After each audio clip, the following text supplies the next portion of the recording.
Hey guys, this is Lala Legacy and welcome back to another episode of Air. So, let's jump back in. That was all that was written. Summer school, huh? I was actually glad that I did not have to see Tono. An inevitable waking from a dream.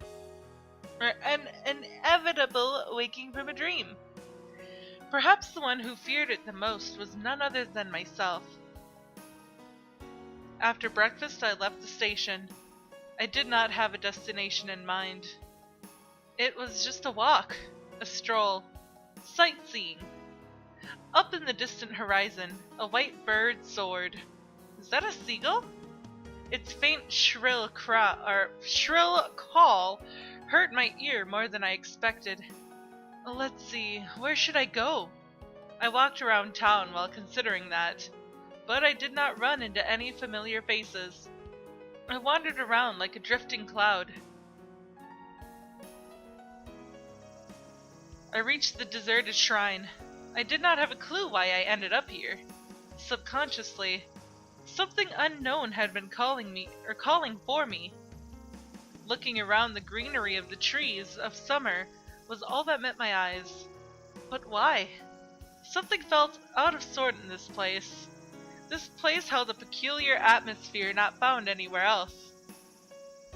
An air of emotions, gentleness and sadness. Morning! Eh? I heard a voice.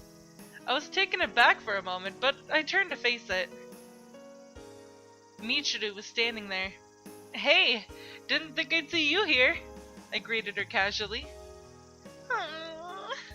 Michiru didn't make an attempt to reply. She only looked at me with a troubled expression. We started walking. The sun was still hanging low in the east when we started out, but now it was shining in its full glory. What were you doing there?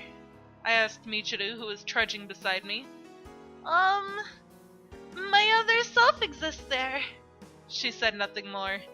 So I didn't question her any further. Both of us kept silent and walked side by side until we reached the station. It was already past noon when the two of us finally got to the station. We sat on the bench, starving. Minagi's not coming back! Yeah. How much time had passed while we waited for Minagi like this? What's wrong? Nope, nothing's wrong. Anyway, I'm starving! My stomach's been growling non-stop! She slapped her own tummy. What about the glutton Kunasaki Yukito? Michiru put an ear on my tummy. Then she stopped moving. Michiru? I stroked Michiru's soft hair that was resting on my lap. Hey, Kunasaki Yukito. Yeah?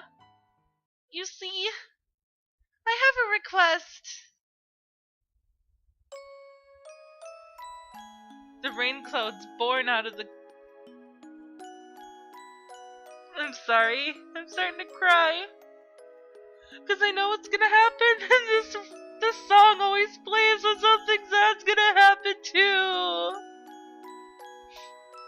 And the rain clouds born out of the cumulus clouds from the daytime blanketed the red sky. Rain poured down clamorously on the town. I ran through the rain toward the girl. Whenever the heavy raindrops hit my body, I felt a grinding ache in my heart. Where do I go? The answer was clear as day. A request? Yeah, it's something that only you can do. Will you listen to my request? The rain ran down the girl, caressing her scars. The splashing puddles wet my shoes. Soon, the water entered my shoes, and my feet started making a squishing sound with each step. The sound of my footsteps were absorbed by the white misty town, never to be heard again. But it wasn't the sound I was chasing. What I sought was the girl visible beyond the rain. The strong rain had formed the gap between the girl and me. What lay beyond the rain had to be the blue summer sky that extended forever. If the girl has yet to notice the blue sky, I must show her. The fact that we exist under this blue sky. Minagi doesn't know what to do. She still hesitates to wake up from her dream. Please wake her up from that dream. Otherwise, none of us can move on. I climbed a flight of white linoleum stairs. My footprints turned into drops of water trailing behind me. A dark corridor. The yellow and green lights of the emergency staircase were the only things visible in the darkness. Squeaky footsteps reverberated throughout the corridor. How many steps have I climbed? I did not know, for when I turned around, the stairs behind me were already hidden by the darkness. But that was of no concern. Counting the number of steps was meaningless. As long as I keep walking, I would reach the end. It was only a matter of time before I would reach the end. This is my last request. I know it's a selfish one. I want my memories to always be filled with smiles. So you see... I reached the top of the stairs leading to the rooftop. The dark gray iron door stood in front of me in the dim light. I reached out and took the cold doorknob. There was a small snap. I pushed the heavy iron door. And the phone is ringing, and I'm not gonna answer because screw you! It creaked slowly, or it creaked as it slowly swung open. Oh gosh. Okay, I'm gonna wait for it to finish. Hey guys. Sorry about that. Alright. So, the pale moonlight illuminated the deep-colored concrete floor. The rain had subsided, and the twinkling stars were peeking through the clouds. There stood a girl, gazing up at the starry sky. The rain's finally stopped. She shifted her gaze to her feet, where the puddles reflected the distant lights. The stars have come out from behind the clouds. A day really passes by so quickly. The raindrops, as if bringing forth the wind, pelted softly and rhythmically under the night sky. Yeah. Tono turned towards me, a faint smile visible on her face. I always think the same thing at this time of the day. Could I have done more with what I did today? Do you have any regrets? She shook her head. That's not it, I think. It's definitely not regret. The thought that whatever I wasn't able to accomplish today, I could accomplish tomorrow. It's the bliss of a child going to sleep dreaming about tomorrow. Then why? Huh? Well, why are you crying now? I'm not crying, she said softly and looked away. There's no point in acting stubborn, silly. No point? It's not wrong to cry when you want to. I wanted to touch her, so I gently reached for her shoulder. But... my hand brushed past Tono. Tono? Why? Why do you say there's no point? You think there isn't any point in acting stubborn for a friend's sake? Hey, what do you... Tono's voice sounded different. It sounded sad. And terribly endearing. If I cry now, when will that girl get to cry? That girl didn't even have the chance to be born, much less cry. She wasn't even able to experience the desire to cry. Tono. Even so, she's always laughing.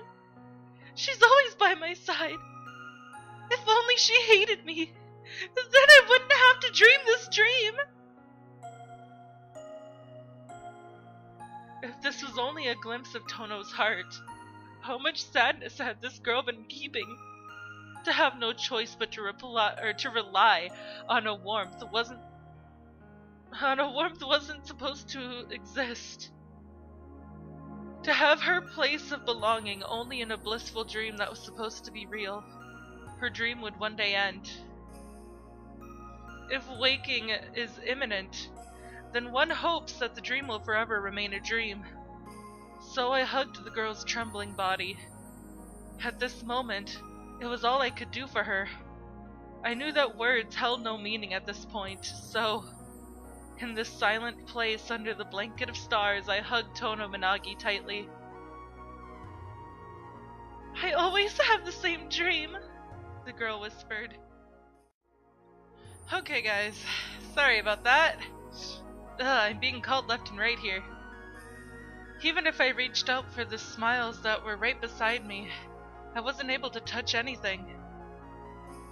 I reached for them again and again, but I couldn't find any warmth. I cried and I yelled, but all I touched with my hands were the cold air. Even so, she always smiled at me.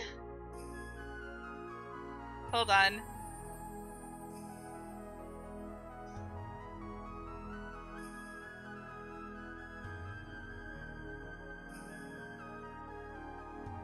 Okay.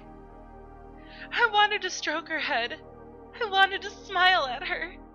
But she wasn't there, so I couldn't touch her. In my chest, Tono tightened her grip on my clothes soaked with rain. I could feel her body shaking with my arms that were wrapped around her back. No, I was wrong. Minagi. I called her beautiful name. Yes. I could hear her reply on my chest. Do you feel lonely? I asked. That was the only thing I wanted to know. Yes. I see. I hugged Tono even tighter. I felt her wet hair with my hand. This warmth I didn't want to let go made me say this. If that's the case, we have to wake her up from this dream. May the end of a summer always be filled with gentle sunshine. May the end of the dream be filled with warmth forever and ever. The wind flew over the distant sea. It finally reached its hometown. If she keeps being in a dream, she won't be happy, or she won't be able to cry even when she's happy. That's right. Because she had left something important beyond the dream. She did not forget to bring it. She left it there. Is it enough? The girl said to make sure. Yeah, it's enough. So I told her. I wanted the girl's waking to be a peaceful one. Hey, Minagi. Yes? What do you want to do for her? Eh? What do you want to do for the person you love? Me? That's right. What do you yourself want to do for her?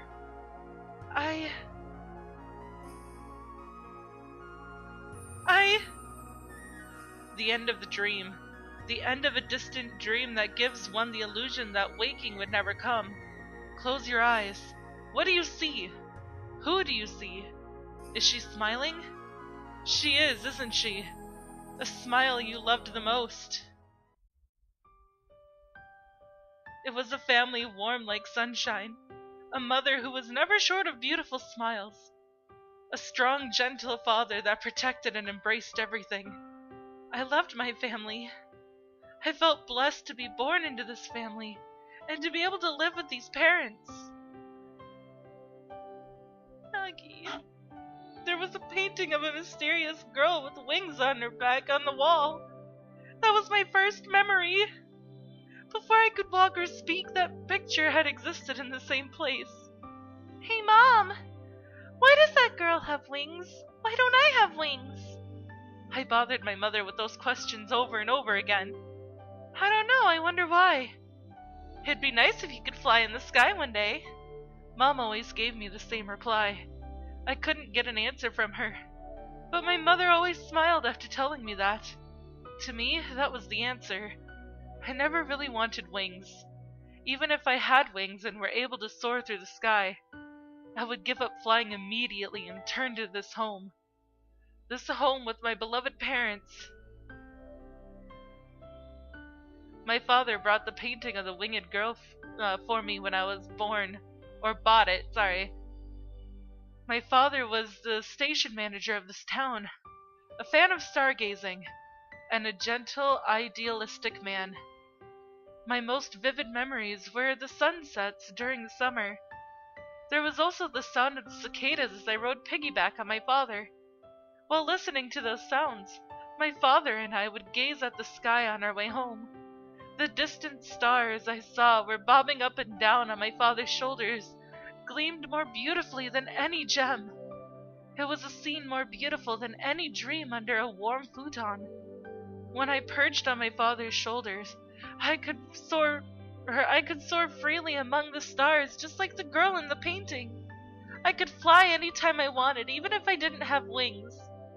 Dad, it's the first star in the sky! We were competing to see who could spot it first. I always won. That's amazing, Minagi. Can't you let me win for once? No can do, it's a competition, remember? You're stricter than your mom. But I knew. My father always let me win on purpose. I never told him that. My father and I loved gazing upon the same star like this. Hey, Mom? Are you really alright? Does it hurt? It was a certain spring day.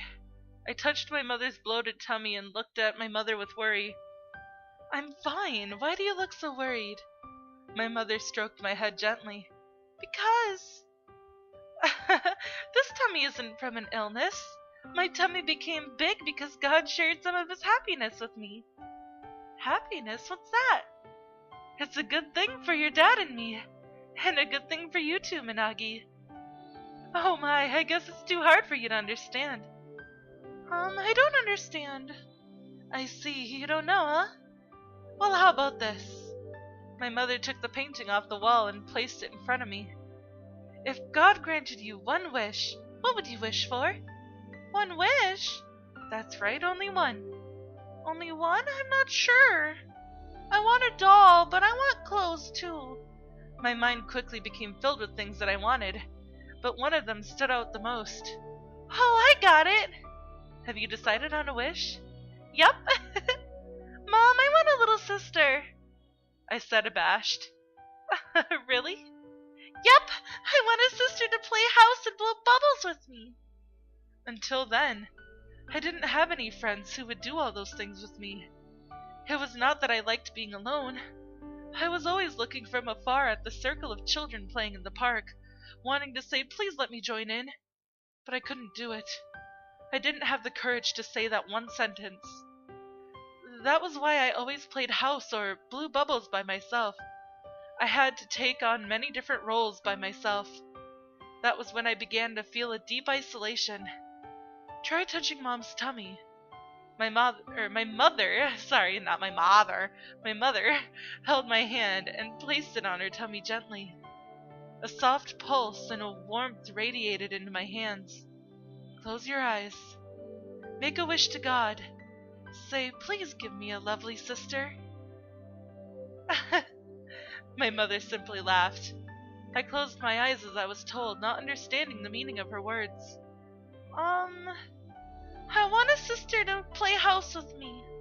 I made a wish. It wasn't a prayer, just a tiny wish from a little child. Yet it was a wish to God, no less sincere than any other. Is that good enough? I opened my eyes and looked up at my mother. My mother looked into my eyes, nodded, and smiled. I'm sure that God has heard your wish. Thinking back, my mother must have known that she was carrying a baby girl by then. It was only later that I understood my mother was pregnant. Summer quickly approached. Every morning I woke up to the calls of the cicadas in the woods of our garden, and I squinted at the sunlight peeking through the window. Such were the season. I made it a point to talk to my sister in my mother's tummy after I woke up. It was just senseless chatter. It's hot today. Does it feel uncomfortable to stay inside all this time? Today's dinner is hamburger steak. I'll keep you company the whole day, okay? I thought of fun things to say to cheer up my sister, but there wasn't much a child could come up with. Perhaps my sister was getting sick of listening to me, but I continued talking to her. Occasionally, my sister would kick at my mother's tummy, and I felt elated because I thought she was expressing her joy. I wanted to keep on talking to her like this. I wanted her to be born as soon as possible. Then I could do much more than just talk to her. We could play together. However, my wish never came true. It happened on the hottest day of that summer. It was morning. As always, I was walking around the house looking for my mother to talk to my little sister. My mother was in the kitchen. I smelled the miso soup that was being made for breakfast. That was my favorite smell. My mother had collapsed in the center of the room. She laid on the cold, hard floor, wincing in pain. I didn't know what to do and just stood there frozen with fright. My mother was as pale as a ghost, but upon seeing my worried face, she smiled faintly at me. "I'm all right, I'll be fine." I could still remember her voice clearly even now. But what I could not recall was what happened after that. The next thing I remembered, my father and I were sitting on a sofa in a dark corridor of the hospital. My father said nothing and kept looking at the ground. Worried about my father, I pulled tightly at the cuff of his half-sleeved shirt. My father said nothing. He just turned to me and forced a smile. I was overcome with grief. I didn't know why, but it made me sad to see my father act like that for the first time. After some time, the door to my mother's emergency room opened. A doctor wearing a big blue mask came out. As my father stood up, the doctor took off his mask. It was a younger man than I had imagined. After exchanging a few words with my father, he shook his head slowly. "Both mother and child are in critical condition." What he said was too hard for me to understand. It was only later that I found out my mother was afflicted with preeclampsia, I think is what it's called. I don't know. The only thing I understood from my father's expression was that my mother's life was in danger. My sister must be up to some mischief in my mother's tummy. But Mom said she'd be all right. In the night, a middle-aged female relative rushed to the hospital and took me home. My father remained at the hospital. That night, when that relative wasn't looking, I sneaked out of the house and ran all the way to the train station. As far as I knew, that was the place where the most stars could be seen. There I made a wish to God. "Please make my mother better. Please don't let my mother go anywhere. If my sister was causing pain for my mother, I'd scold her." I asked God not to let my sister take my mother away. My wish might have come about because of jealousy and hate. Perhaps for a moment I hated my little sister. The next day, the female relative brought me to the hospital. My mother had been moved to another room. When I entered the ward, I saw my mother sleeping and wearing a reciprocator. Thank God, Mom is all right. God must have granted my wish. Relieved, I jumped on my father's back and hugged my father, who was sitting next to the bed. I wanted to revel in joy over the fact that my mother was fine. However, my father only smiled at me with the same expression from yesterday. "What's wrong, Dad?" I asked him while hanging off his back, but he said nothing. "I made a wish to God yesterday. I wished for Mom to get better. God must have granted my wish." I rattled on, wanting to see my father's happy face, wanting him to pat me on the head and call me a good girl. My father did not say anything to me, nor did he pat my head. He just looked at me with those sad eyes. Why is he looking so sad? Why isn't he praising me? I did the right thing, I'm sure I did. After some time, my mother finally came home. I was so happy. We could have a delicious meal together again. If my sister was born, every day would be so much happier. I longed for such a day. But I am all out of time for this episode, guys. I'm so sorry. I know it's getting into the really heavy shit right now, and I really don't want to stop, but oh gosh, I've been recording for like half an hour with all of the interruptions and everything, and yeah, I'm so sorry. But so if you liked it, please give it a big thumbs up down below, and if you haven't already, subscribe. By subscribing, you're becoming part of a legacy. I love you guys so much, and I will see you in the next video. Bye-bye.